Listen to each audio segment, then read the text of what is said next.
Bharatiya Janata party चाहे अपने गोदी मीडिया के जरिए जितना दुष्प्रचार, जितना प्रोपेगेंडा कर ले, मगर दलित अफसर पूरण कुमार की आत्महत्या और chief justice of India Gavai साहब पर जो जूता फेंका गया, ये दोनों मुद्दे भारतीय जनता पार्टी के लिए जबरदस्त फांस बन गए हैं। दोस्तों, भारतीय जनता पार्टी को मुंह छुपाना नहीं आ रहा है। वो पूरी कोशिश कर रही है अलग अलग तरीकों से कि ध्यान भटकाया जाए। यहां तक कि मायावती भी सामने आ गई थी। मायावती ने कांग्रेस और समाजवादी पार्टी पर प्रहार किया दलित मुद्दों को लेकर, जबकि मायावती ने chief justice of India Gavai पर जो जूता फेंका गया उस पर वो खामोश रही। पूरण कुमार पर, यानी कि पूरण कुमार ने जो आत्महत्या कर ली, उस पर अभी 4 घंटे पहले उन्होंने बयान दिया है। सही सुना आपने, इतने दिनों का मामला है, उन्होंने कोई बयान नहीं दिया। और सबसे बड़ी बात, हरिओम, जिस दलित को बेरहमी से मुख्यमंत्री आदित्यनाथ के सपोर्टर्स ने मारा, पीटा और मौत के घाट उतार दिया, उस पर अभी तक उन्होंने कुछ नहीं कहा है। भारतीय जनता पार्टी के लिए मुद्दा इस कदर गले का फांस बना हुआ है कि अब देश के गृह मंत्री अमित शाह खुलकर हिंदू मुस्लिम कर रहे हैं, और हिंदू मुस्लिम करने के चक्कर में उनसे एक बहुत बड़ी भूल हो गई है। वो भूल क्या है, कुछ देर बाद, मगर सबसे पहले मैं आपको बतलाना चाहता हूं। दलित अफसर पूरण कुमार, उनके भाई सामने आए हैं, वो नाराज हैं, कह रहे हैं कि उन्होंने 15 अफसरों का नाम लिया है मगर अब तक इंसाफ नहीं मिला है, अब तक किसी को गिरफ्तार नहीं किया गया, किसी के साथ पूछताछ नहीं की गई है। उनके भाई नाराज हैं, आज वो सवाल कर रहे हैं।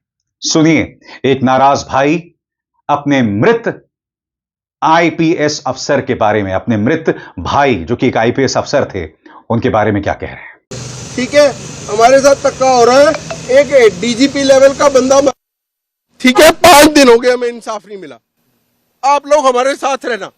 और स्वाभाविक सी बात है, कांग्रेस को भी यहां पर मौका दिखाई दे रहा है। मैं आपको बतलाना चाहूंगा, रणदीप सुरजेवाला जो कि कांग्रेस के वरिष्ठ नेता हैं, उन्होंने आज मुलाकात की परिवार के साथ, और मुलाकात के बाद उन्होंने कहा कि यही भारतीय जनता पार्टी का चरित्र है, जिसके राज में बार बार यह प्रमाणित हो रहा है कि चाहे दलित अफसर पूरण कुमार हो, चाहे chief justice of India Gavai, या फिर हरिओम, सबके साथ वही बर्ताव किया जा रहा है।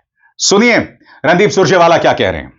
हरियाणा में जिस प्रकार से वाई पूरण कुमार जी जैसे एडीजीपी रैंक के अधिकारी को न्याय नहीं मिल रहा, तो आप सोच सकते हैं कि आम साधारण व्यक्ति को न्याय कैसे मिलेगा। एक ऐसे व्यक्ति जो खुद आईजी पोस्टेड हैं, एडीजीपी रैंक में हैं, आईआईएम अहमदाबाद से निकल कर आए हैं, सत्यम जैसी कंपनी में नौकरी पर आने से पहले काम करते थे और आईएएस से ज्यादा रैंक लेकर आईपीएस में आए, पत्नी वरिष्ठ आईएएस अधिकारी हैं। अगर उन्हें न्याय नहीं मिल सकता तो न्याय किसे मिलेगा। जातिगत भेदभाव के शिकार होकर, व्यवस्थागत भेदभाव के शिकार होकर अगर एक वरिष्ठ एडीजीपी अधिकारी को आत्महत्या करनी पड़े तो देश के और खास तौर से हरियाणा प्रदेश के हालात क्या हैं, आप अंदाजा लगा सकते हैं। क्या कारण है कि एक एडीजीपी रैंक के अधिकारी को पुलिस स्टेशन में, मंदिर में दर्शन करने की इजाजत नहीं? क्या कारण है कि एक एडीजीपी रैंक के दलित अधिकारी को पिता की मृत्यु पर घर जाने की इजाजत नहीं? क्या कारण है कि जब वो एडीजीपी रैंक के अधिकारी चिट्ठी लिखते हैं व्यवस्थागत दलित भेदभाव के बारे में, तो उसका सरकार के पास जवाब नहीं? क्या कारण है कि ऐसी यथास्थिति पैदा कर दी जाए कि वरिष्ठतम दलित अधिकारी को, जो additional director general of police हैं, उनको ये एक्सट्रीम कदम उठाकर मजबूरन आत्महत्या का शिकार बनना पड़े?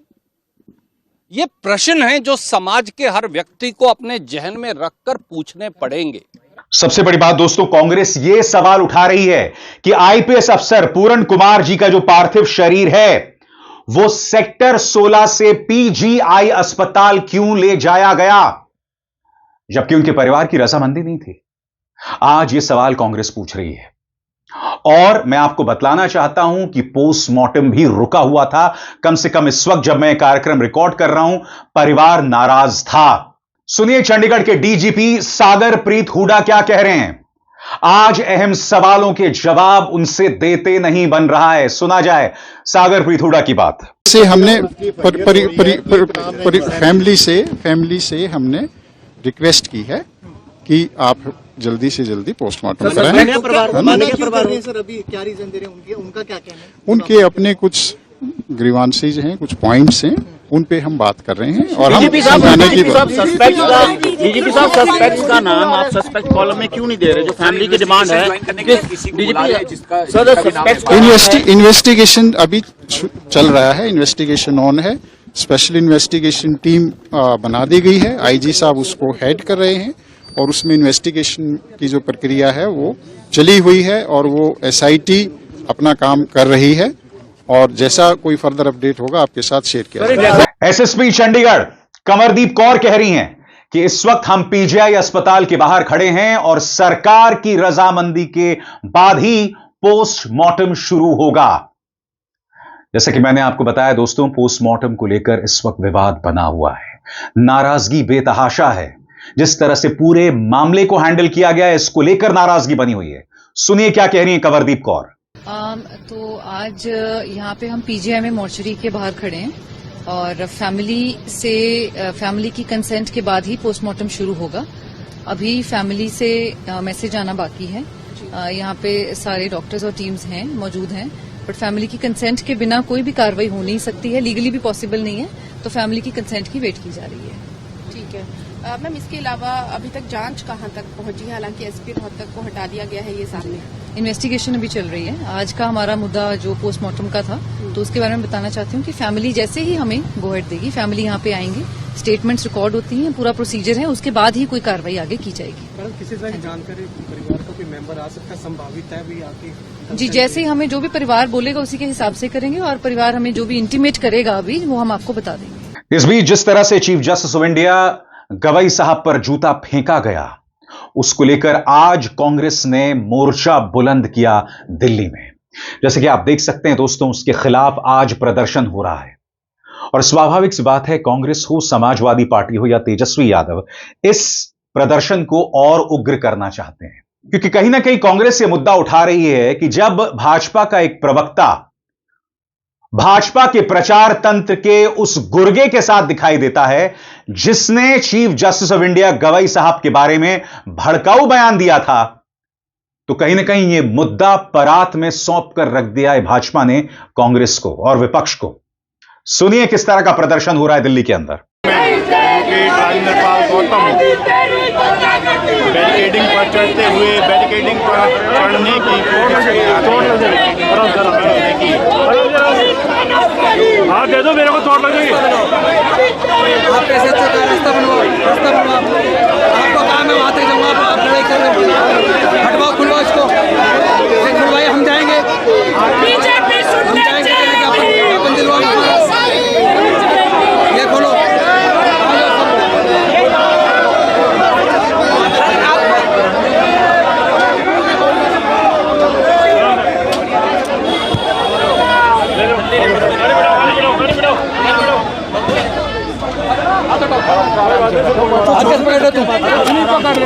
वो क्या गया शर्म नहीं आती तुम्हें? तुम्हारा आईपीएस जो सुसाइड कर रहा है, तुम्हें जरा सी शर्म नहीं आ रही?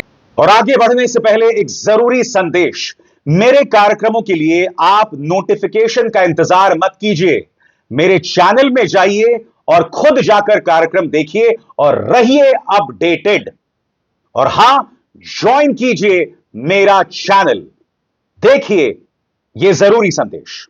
स्वतंत्र और आजाद पत्रकारिता का समर्थन कीजिए, सच में मेरा साथी बनिए। बहुत आसान है दोस्तों, इस ज्वाइन बटन को दबाइए और आपके सामने आएंगे ये 3 विकल्प, इनमें से एक चुनिए और सच के इस सफर में मेरा साथी बनिए।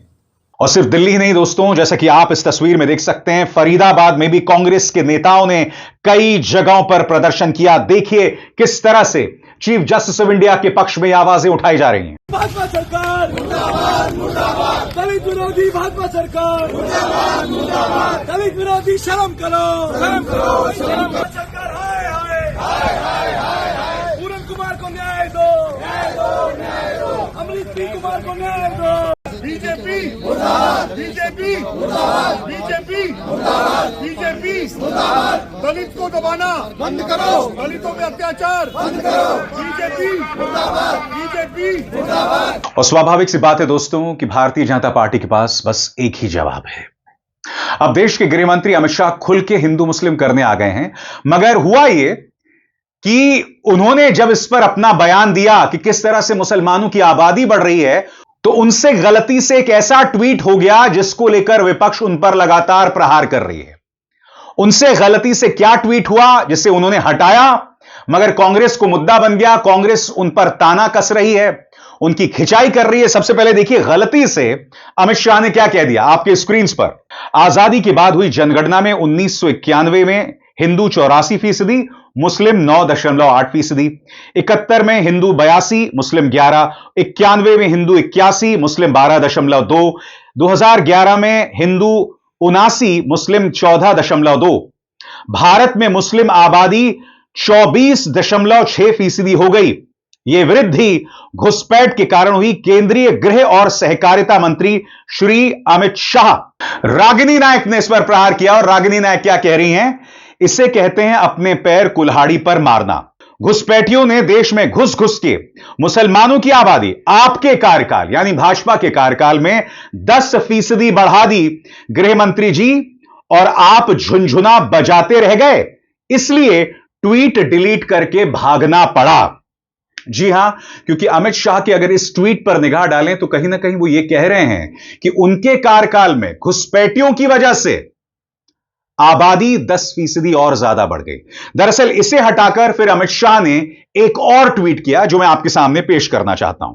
यहां पर शुरुआती आंकड़े तो वही हैं, बाद में वो जो भूल सुधार कर रहे हैं वो कुछ इस तरह से, जहां वो कहते हैं, और वहीं वृद्धि दर की बात करें तो 2011 में हिंदू जनसंख्या में वृद्धि दर 16.8% थी, मुस्लिम आबादी में 24.6% की दर वृद्धि थी। 1991 से लेकर 2011 तक जनसंख्या वृद्धि दर में जो असमानता दिखती है उसका प्रमुख कारण घुसपैठ है। मगर गलती से एक तीर छूट गया और कांग्रेस को मौका मिल गया प्रहार करने के लिए, और यही उग्र अंदाज तमाम जगहों पर दिखाई दे रहा है। जैसे कि आप जानते हैं अगले साल असम में चुनाव होने वाले हैं, और यहां पर असम के मुख्यमंत्री हेमंत बिस्व शर्मा, जो अक्सर भड़काऊ और सांप्रदायिक तौर पर संवेदनशील बयान देते रहे, यहां पर वो कह रहे हैं कि अगर कोई जनगणना हुई तो असम के अंदर मुसलमानों की आबादी करीब 38% हो जाएगी। खुलकर इस तरह के बयान दे रहे हैं, जबकि ऐसे कोई आंकड़े मौजूद नहीं है, ऐसे कोई सरकारी आंकड़े मौजूद नहीं है, मगर मकसद साफ है। जिस तरह से गवई साहब वाला मुद्दा यानी चीफ जस्टिस ऑफ इंडिया पर जो जूता कांड था, या फिर पूरण कुमार की आत्महत्या, दलित अफसर पूरण कुमार की आत्महत्या, ये दोनों गले के फांस बन गए हैं और कोशिश की जा रही है कि किसी तरह से इस मुद्दे को भटकाया जाए। मगर बड़ा प्रश्न, आपको याद होगा कुछ दिनों पहले देश के गृह मंत्री अमित शाह ने पश्चिम बंगाल में एक रैली की थी, और उस रैली में उन्होंने कहा था कि आप हमें पश्चिम बंगाल में सत्ता में बिठा दीजिए, हम घुसपैठ बंद कर देंगे। बड़ा प्रश्न दोस्तों, सब जानते हैं कि सीमा पर निगरानी की जिम्मेदारी केंद्र सरकार की है, बीएसएफ की है, जो कि केंद्र सरकार यानी कि अमित शाह के अंतर्गत आती है। मगर देश की जनता को ये लोग मूर्ख समझते हैं, तो इन्हें लगता है कि हम कुछ भी कह सकते हैं। मगर तर्क और मुद्दे आपके सामने हैं, और इससे भारतीय जनता पार्टी बच नहीं सकती। अभिसार शर्मा को दीजिए इजाजत। नमस्कार।